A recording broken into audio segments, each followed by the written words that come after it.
På parkett sitter i första hand familjemedlemmar till pristagarna, representanter från riksdag och regering och diplomatkår.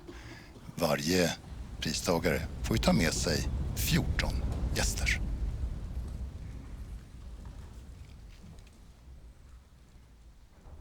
Här ser vi första delen av kungafamiljen. Det är prins Carl Philip, prinsessan Madeleine och herr Christopher O'Neill. Och där ser ni även talman Andreas Norlén och riksmarskalk Fredrik Wersäll, chef för de kungliga hovstaterna.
Nu är kungafamiljen på plats. Vi har börjat.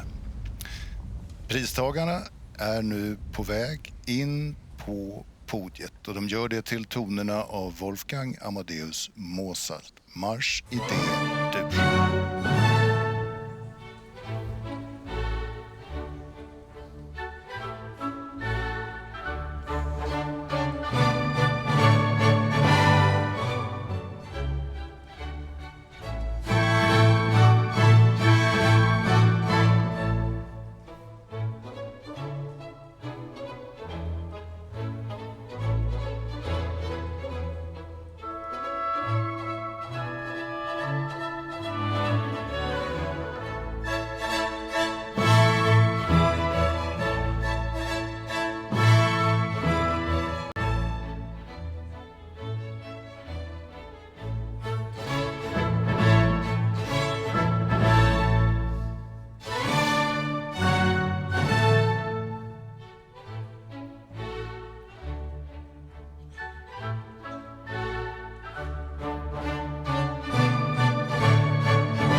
Då är det dags för första talare, Astrid Söderberg Widding, ordförande Nobelstiftelsen.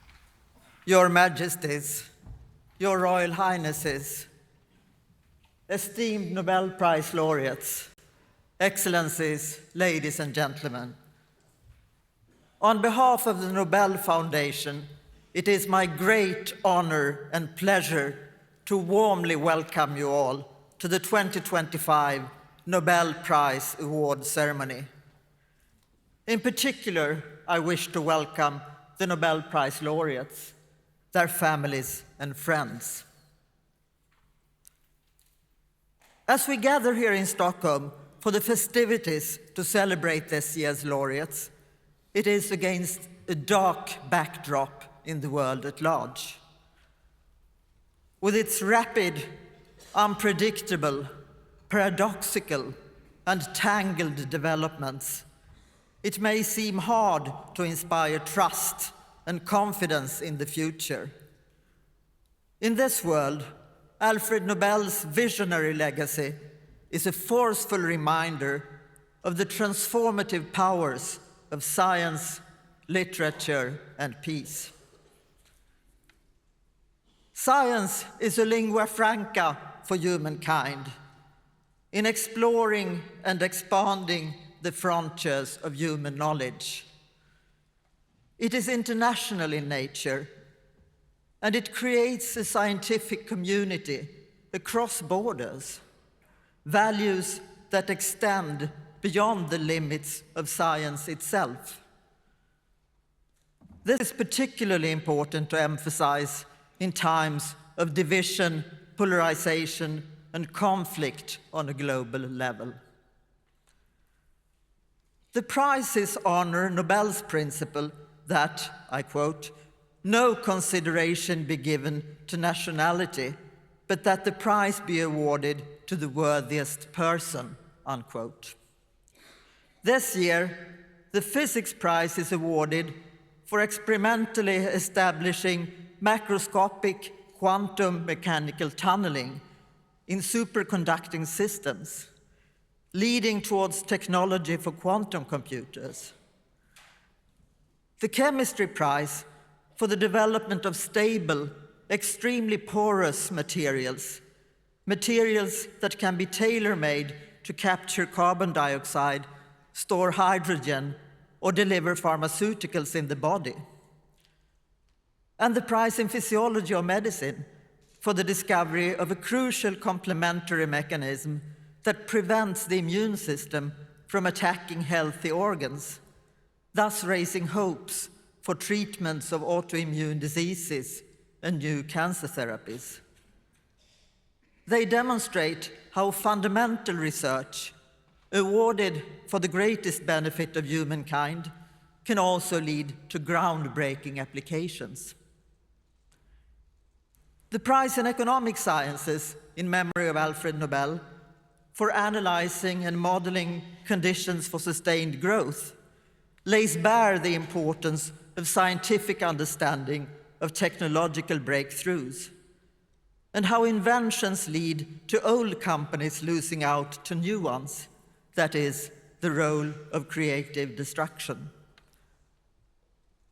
And the Nobel Peace Prize, awarded today in Oslo in the absence of the laureate, is dedicated to the struggle for democracy, which is now threatened in so many ways across the globe. Clearly, this struggle is not without risk.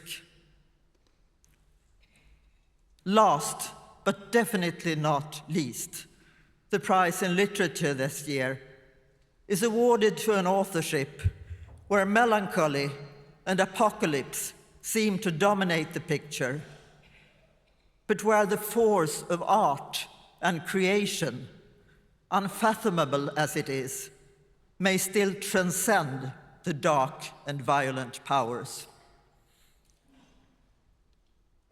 As the world is at its darkest here in the Northern Hemisphere, the Nobel lights illuminate not only the city, but also the world. Through knowledge, integrity, and excellence, Through creativity and inspiration, the laureates offer hope. They remind us that it is possible, through different paths, to address and come to terms with the many global concerns and challenges we face today. But their work also reminds us of our responsibility and the possibilities that lie within our reach. We must not just be passive spectators, but active contributors in defending the freedom of science and literature and the strive for peace, to transform the world into a better place for humankind.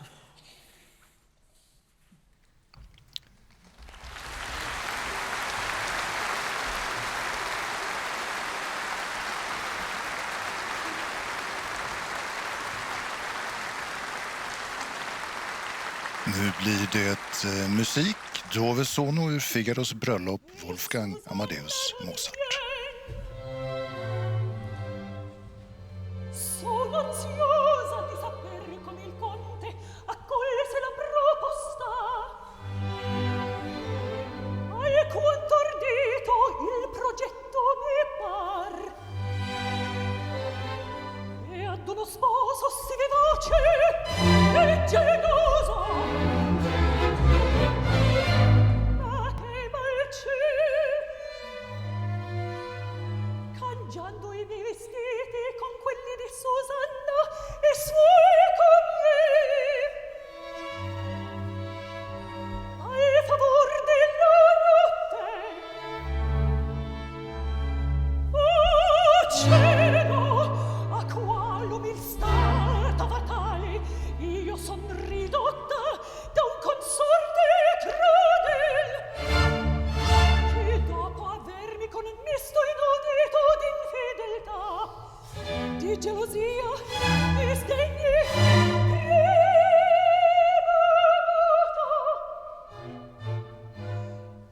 di offesa, e alle fin tradita.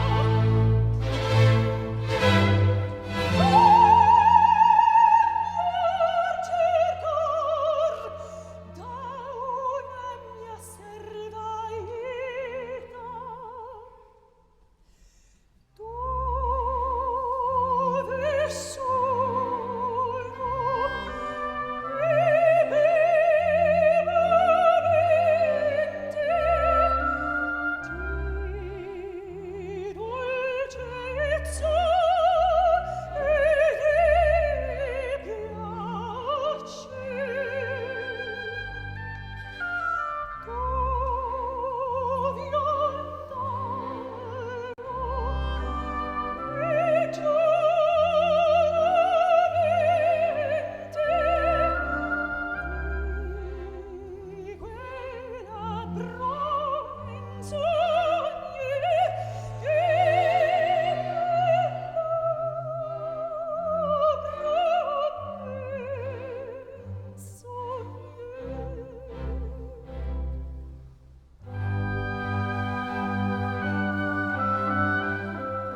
Fysikpriset, presentationstal, Göran Johansson, Your Majesties, professor. Your Royal Highnesses, esteemed Nobel Prize laureates, ladies and gentlemen. The fundamental and yet counterintuitive laws of quantum physics have inspired human imagination since they were discovered.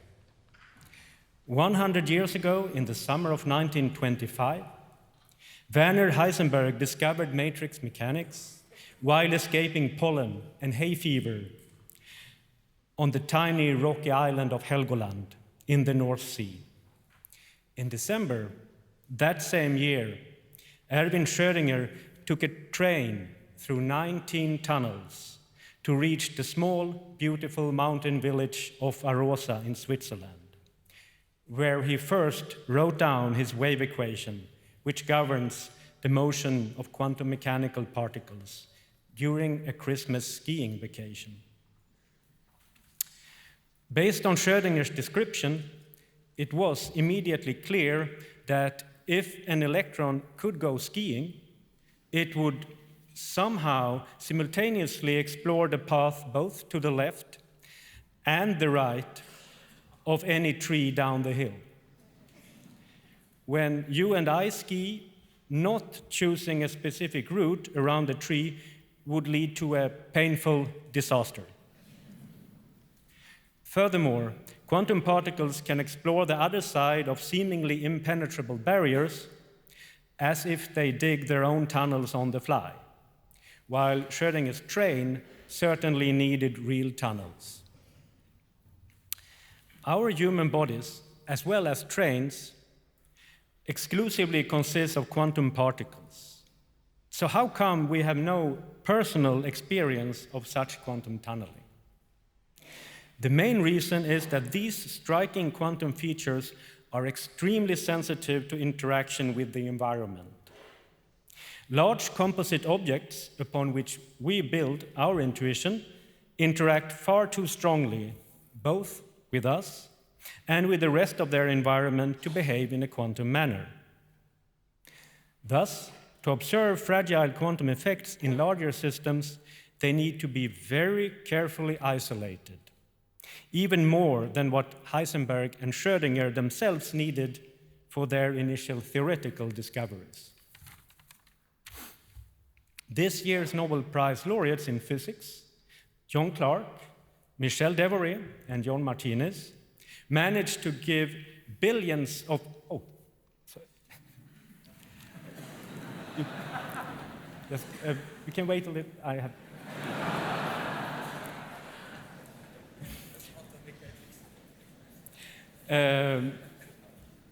managed to give billions of electrons moving in an electric circuit on a silicon chip enough secluded privacy to collectively exhibit both quantum tunneling and energy quantization. This involved cooling them down to only 1/100th of a degree above absolute zero, cooler than in outer space. This freezes out most of the disturbing environment and forces the electrons to form so-called Cooper pairs, thereby losing their identity, all behaving in exactly the same way and becoming superconducting. In order to control these Cooper pairs with microwaves, but still shield them from the abundance of thermal microwaves at room temperature, they invented a new type of filter, damping the signal 20 orders of magnitude before reaching the system. If you would listen to a rocket launch through a similar sound filter, it would sound far less than a ticking watch. The amazing and curiosity-driven discovery that superconducting electrical circuits on a silicon chip, like this one here, clearly visible to the naked eye and containing billions of electrons, can still exhibit the delicate quantum effect of tunneling, as well as absorbing microwaves in small packages, or quanta, just like natural atoms, established superconducting circuits as a platform for exploring quantum physics with engineerable artificial atoms, as well as for developing future quantum technology. Professor John Clark, Professor Michel Devoret, Professor John Martinez,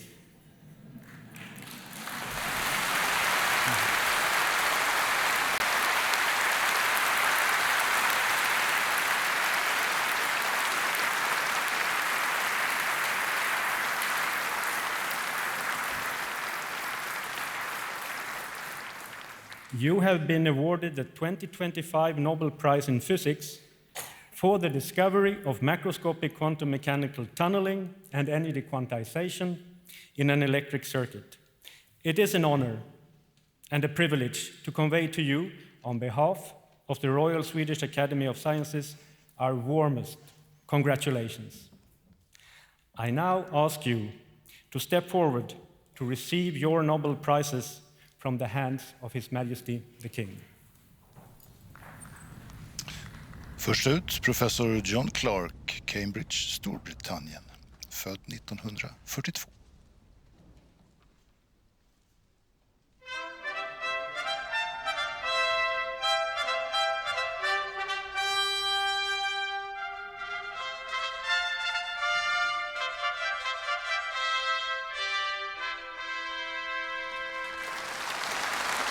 Verksam vid University of California i USA.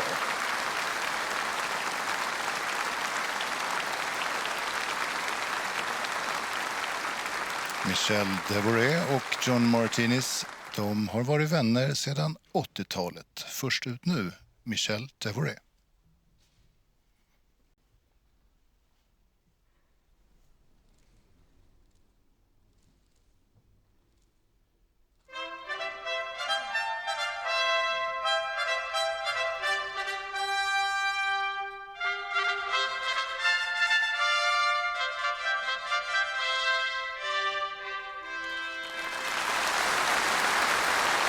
Född 1953 i Paris, Frankrike, verksam vid Yale University och University of California, USA.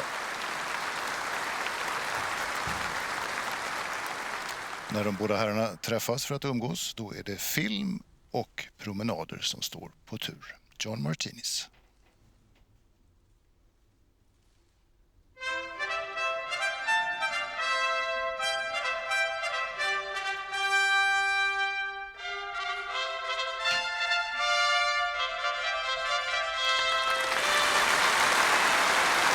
Född 1958, alltså yngst i den här trion och även han då verksam vid University of California. Så. Kemipriset näst på tur, professor Olof Ramstem, presentationstalar.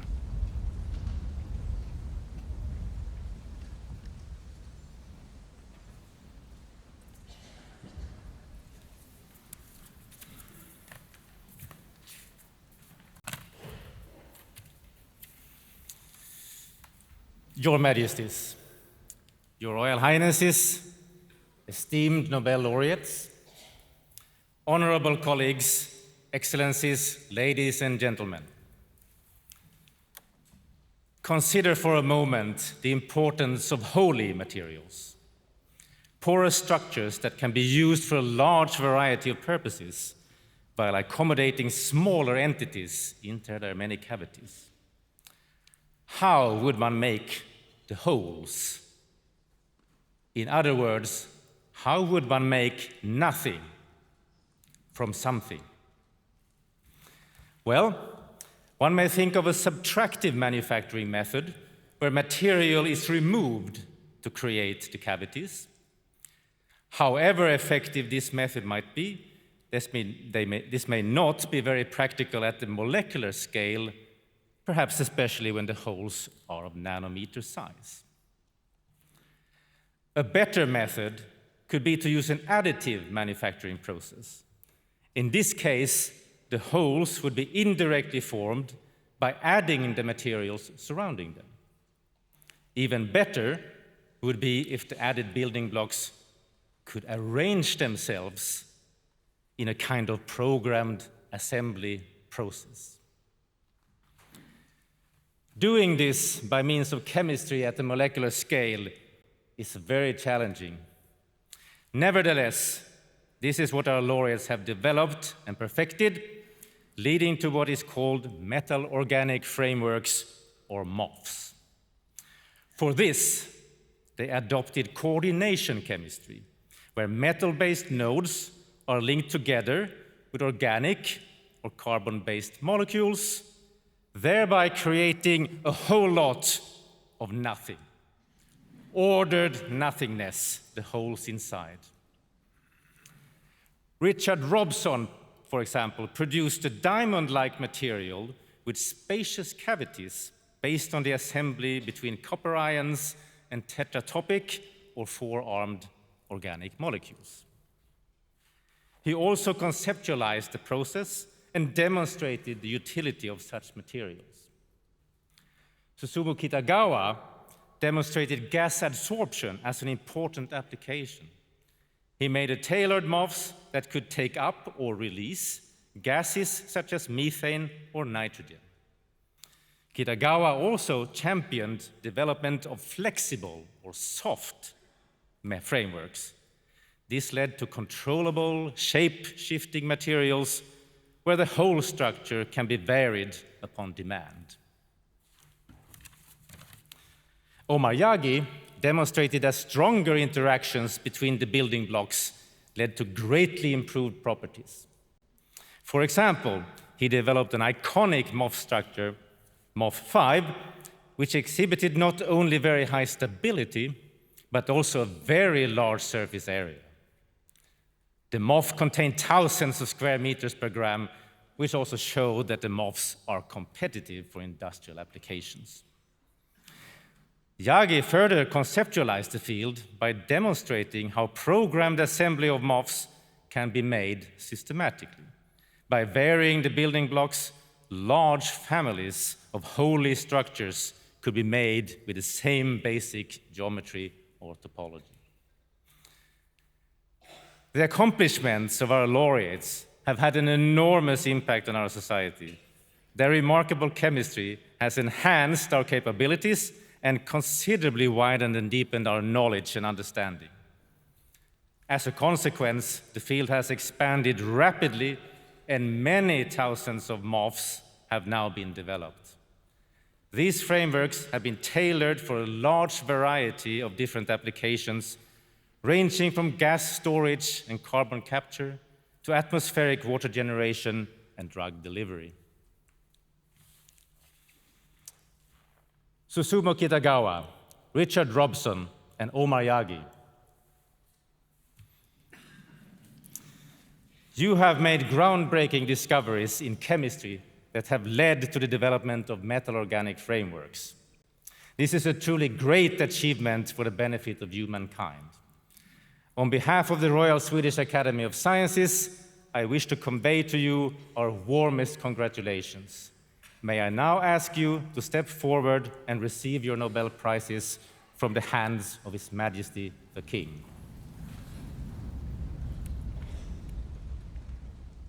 Först ut att få pris ur kungens hand är Susumu Kitagawa, född 1951 i Kyoto, Japan.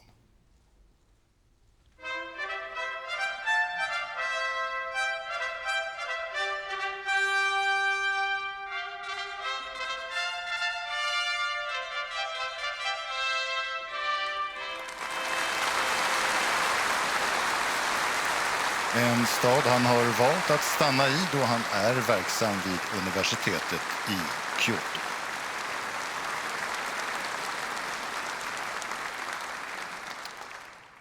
Richard Robson, född 1937 i Glasburn, Storbritannien.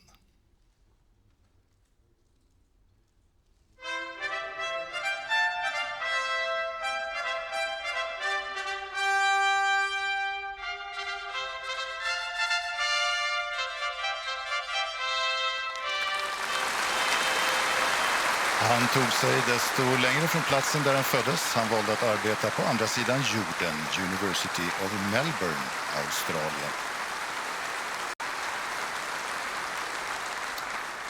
Och så har vi professor Omar Jaggi, född i Amman, Jordanien.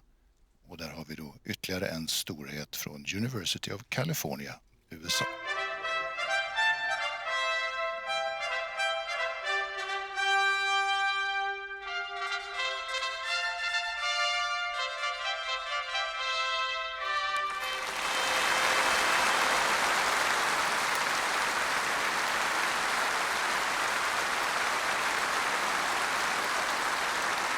Det blir med musik som ni nog känner igen. Fanfare for the Common Man av Aaron Copland.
Nu har turen kommit till Nobelpriset i medicin eller fysiologi. 3 pristagare även här. Vi lyssnar till presentationstal av professor Olle Kempe. Your Majesties, Your Royal Highnesses, esteemed Nobel Prize laureates, ladies and gentlemen.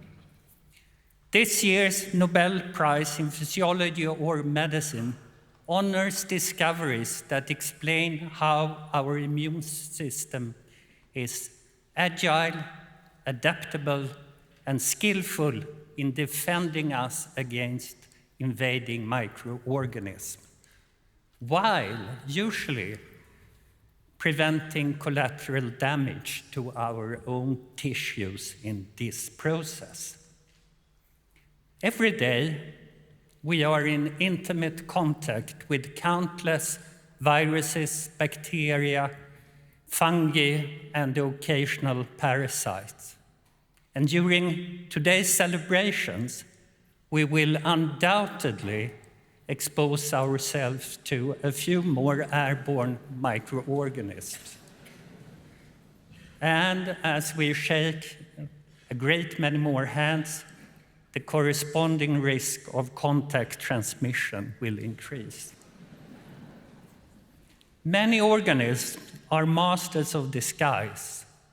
They wear molecular clothing that resembles our own, making it a delicate balancing act for the immune system to recognize and eliminate invaders without turning its weapon to the body itself. When this balance fails, autoimmune disease develops. To prevent such friendly fire, certain immune cells undergo a rigorous education in an organ called the thymus, known in Swedish as brässen, located in our chest. It is also, as it happens, it's also a culinary delicacy. So if we're lucky, there is a small chance that it may even appear on the menu this evening. Professor Shimon Sakaguchi became intrigued by a curious observation. Newborn mice whose thymi are removed just 3 days after birth develop severe autoimmune disease. He set out to identify which cells went missing when the thymus was gone. After years of meticulous work, he discovered a subset of cells marked by CD4 and CD25 that prevented autoimmunity. Around the same time, Dr. Mary Brankov and Dr. Fred Ramstell were investigating a peculiar mouse known as the scurfy mouse, so named for its flaky skin and widespread inflammation. This mouse has first appeared, of all places, in a large breeding colony during the Manhattan Project in the 1940s. Only males were affected by autoimmunity, hinting that the gene lay on the X chromosome. Narrowing down the culprit to a small region on the X chromosome with 20 genes, Drs. Brankov and Ramstell embarked on the painstaking journey of sequencing one gene after the other. The final gene at the bottom of the list turned out to be the key, FOXP3. A few years later, Professor Sakaguchi and others could show that his previously identified cells, now known as regulatory T cells, depend on FOXP3 for their identity and function. These regulatory T cells keep our immune system in balance, preventing autoimmunity while ensuring that immune responses against infection remain strong, but not excessive. Unfortunately, tumors have also learned this lesson too well, often surrounding themselves with regulatory T cells to evade the body's immune attacks. The discoveries made by this year's Nobel Prize laureates reveal one of nature's most elegant balancing mechanisms. How the immune system restrains itself to protect the very body it serves without attacking it. Their work opens new avenues to treat autoimmune diseases, enhance cancer immunotherapy, and promote transplant tolerance. Doctors Brankov, Ramsdell, and Sakaguchi, you have uncovered a fundamental principle of natural peripheral self-tolerance, a mechanism that keeps our immune system powerful yet disciplined. On behalf of the Nobel Assembly at the Karolinska Institutet, it's my great privilege to convey to you our warmest congratulations.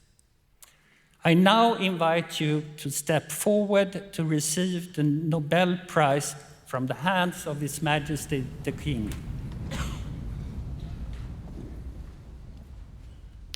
Damerna först, Dr. Mary Brankov, yngst av de här tre.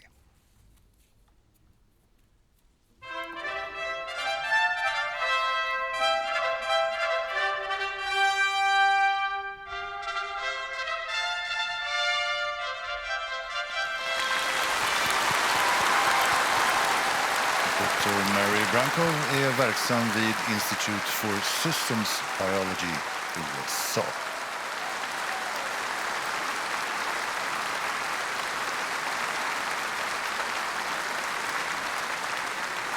Fred Ramsdell, född 1960 i Elmhurst i USA, verksam vid Sonoma Biotherapeutics, USA.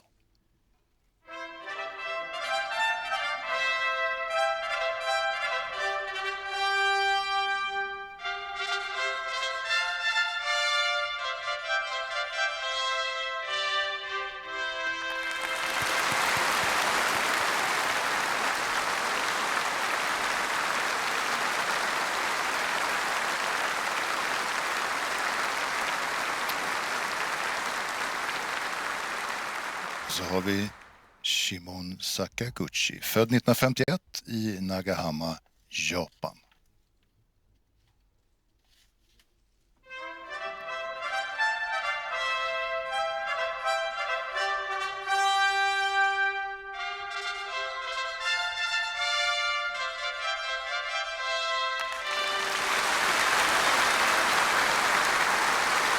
Verksam vid The University of Osaka, Japan. Nu blir det mer musik, soluppgång ur den utvalda av Ture Rangström, text av Hjalmar Gullberg.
Nu är turen kommen till Nobelpriset i litteratur. Vi lyssnar till professor Anders Olsson. Eders Majestäter, ärade Nobelpristagare, mina damer och herrar. Med årets litteraturpris till den ungerske författaren Laszlo Krasznahorkai belönas en sällsam urkraft i samtidens litteratur. Redan med sitt debutverk Satan Tango från 1985 väckte han sensation. Med stark suggestion skildras en grupp uppgivna själar på ett övergivet kollektivjordbruk alldeles före kommunismens fall. Allt är märkt av misär och stiltje. Tills två luggslitna gestalter oväntat uppenbarar sig som hoppets eller den yttersta domens budbärare.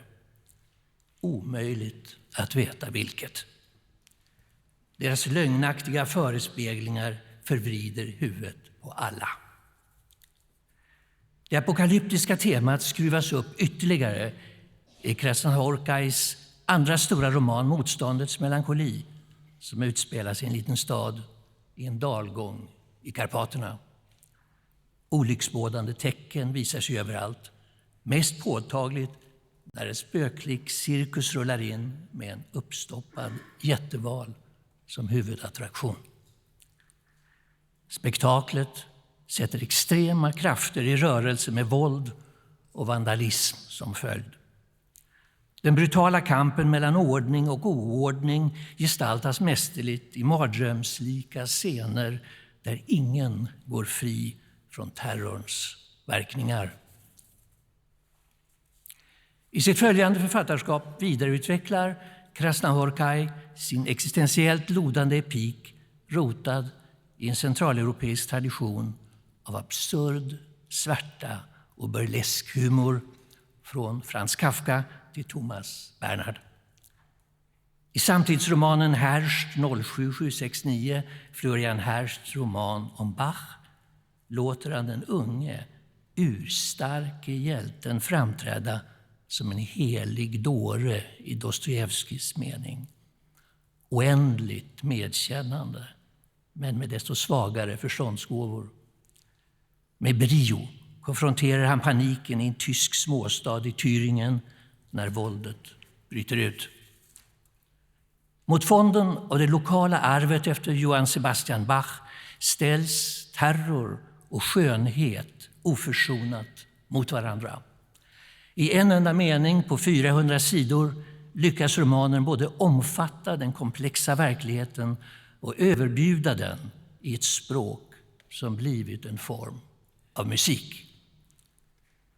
Krasznahorkais signatur som författare är en flödande syntax som rymmer både tyngd och lätthet, melankoli och upprymdhet, fantasteri och poetisk intensitet. Hans inre sökande ledde honom tidigt till Kina och Japan, vilket vidgade den centraleuropeiska kontexten och gav hans verk en ny, eftersinnande ton. Det sker i den magnifika prosasamlingen Seobo där nere, vigd åt konstens plats i en värld av blindhet och förgänglighet.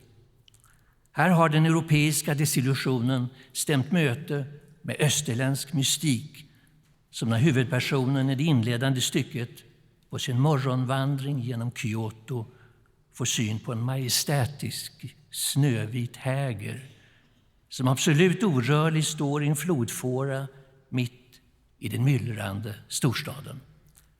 Ett nav av stillhet uppenbaras mitt i kaos. Lika oväntat men mindre kontemplativt kommer insikten hos en simultantolk på besök i Shanghai i en av berättelserna i Världens gång från 2013. Redlöst berusad lyckas mannen efter en lång dag förirra sig i det spektakulära trafikinfernot 9 drakar. Det liknar en modern variant av myten av Tesev som stängs inne i den labyrint där monstret är fånge. Men Krasznahorkai återger inte bara en historia, han förvandlar förirrandet till språk så att läsaren i lycklig svindel blir indragen i den galna centrifugen. Vi får aldrig veta hur mannen lyckas ta sig tillbaka till sitt hotellrum. Däremot att han plötsligt inser hur allt i tillvaron hänger samman när han hör dånet av ett strömmande vattenfall på sin tv-skärm. Vad är det han egentligen erfar? Hoppet tycks alltså inte vara definitivt förlorat i denna mörka värld. Vi vet bara inte hur och när det tränger in. Det finns kanske en dold heraklitisk ordning i oordningen, mitt i de krig som sliter sönder vår stackars värld. Det är Laszlo Krasznahorkais storhet som författare att ha lyckats förena en fullkomligt illusionsfri blick som genomskådar bräckligheten hos de ordningar människan inrättat med en obändig tro på litteraturens möjligheter. Dear Laszlo Krasznahorkai, on behalf of the Swedish Academy, it is my privilege to convey to you our warmest congratulations on being awarded the Nobel Prize in Literature 2025. May I now please ask you to step forward and receive your prize from His Majesty the King.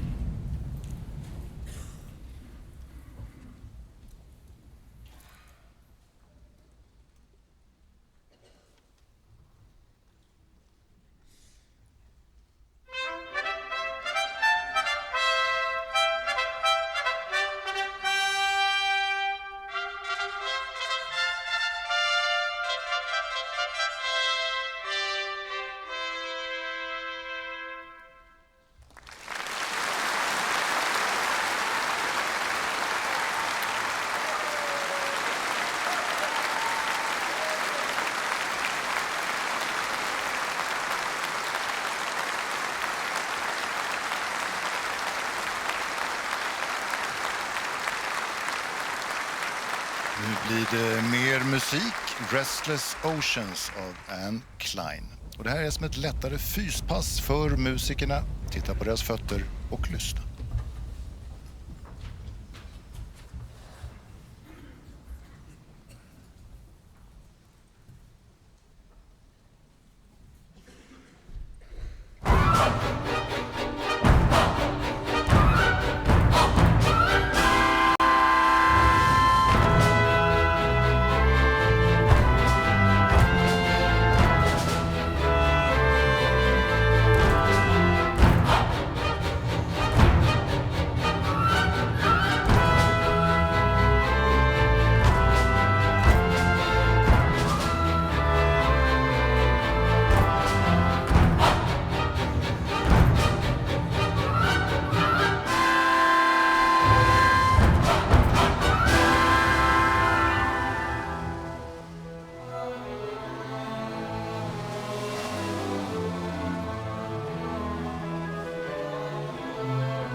är vi framme vid Sveriges riksbankspris i ekonomisk vetenskap till Alfred Nobels minne.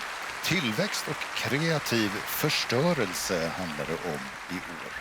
Presentationstal, professor John Your Majesties, Your Royal Highnesses, esteemed laureates and dear colleagues, ladies and gentlemen, 1.5%.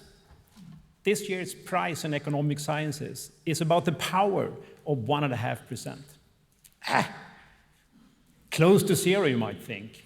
But when it represents sustained economic growth, 1.5% rather than zero means everything. For most of the history of humankind, growth was negligible. Living conditions barely changed between generations. But over the last 2 centuries, steady economic growth of 1.5% per year has instead become the norm, lifting masses of people from poverty, doubling life expectancy, and laying the foundation for our welfare. But what is economic growth about? Perhaps the word more comes to mind. More money, more work, more energy, more consumption, more of everything. During the first phases of growth, more was certainly important, and it still is in poor countries. There, more food, more medicine, more resources, more energy are required for a better livelihood. But over time, the content of economic growth has evolved. In modern societies, it is no longer all that much about more. It's about new and better. This year's laureates shows that growth over the last 2 centuries comes from a steady stream of technological improvements. New medicines, safer cars, better food, better ways of heating our homes and lighting them, and new ways to communicate over great distances are just a few dimensions of what we call growth. New and better products and methods replace the old in a process we call creative destruction. Over 1 or 2 centuries, almost everything changes. Joel Mokyr demonstrated that for this process to work, practical knowledge must be intertwined with scientific understanding. Before growth started, these 2 types of knowledge were disconnected. In Mokyr's own words, it was a world of engineering without mechanics, iron making without metallurgy, farming without soil science, mining without geology, water power without hydraulics, and medical practice without microbiology and immunology. This disconnect made it very hard to improve upon technological discoveries, be it in steel making, medical treatments such as vaccines, or the value of doctors washing their hands before surgery.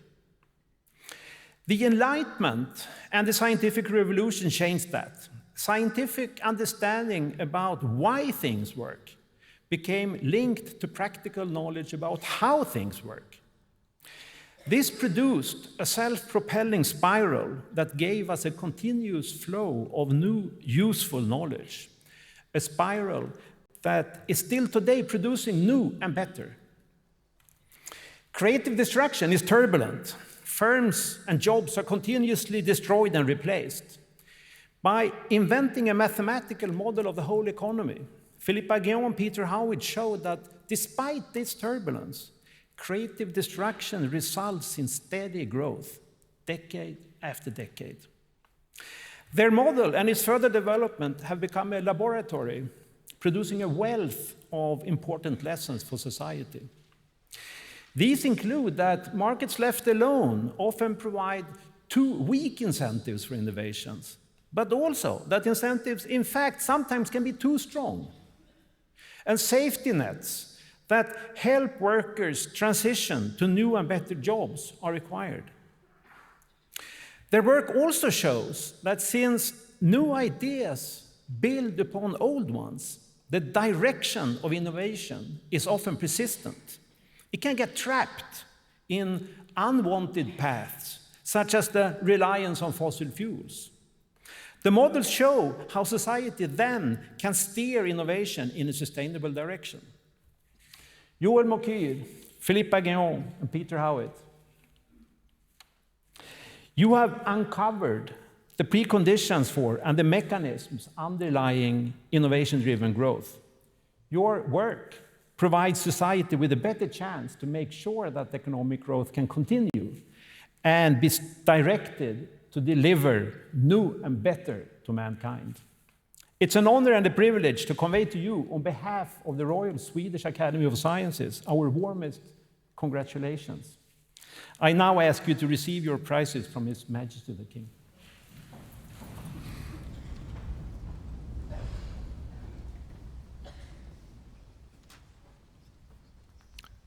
Först ut Joel Mokyr, då född 1946 i Nederländerna.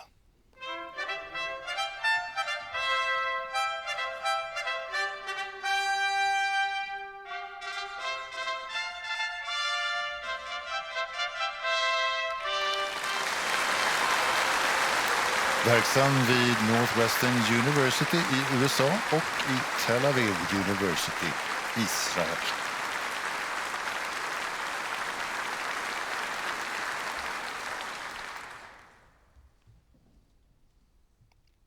Philippe Aghion, född i Paris, Frankrike.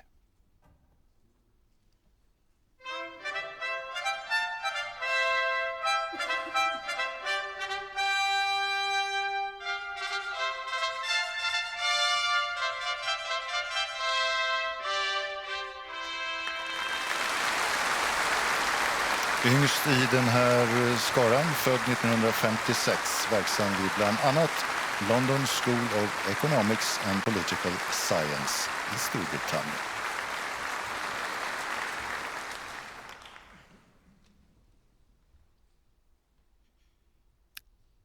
Och så professor Peter Howitt, född i Kanada, verksam vid Brown University, USA.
Då har de kungliga lämnat scenen och ceremonin är till ända. Men vi är inte klara.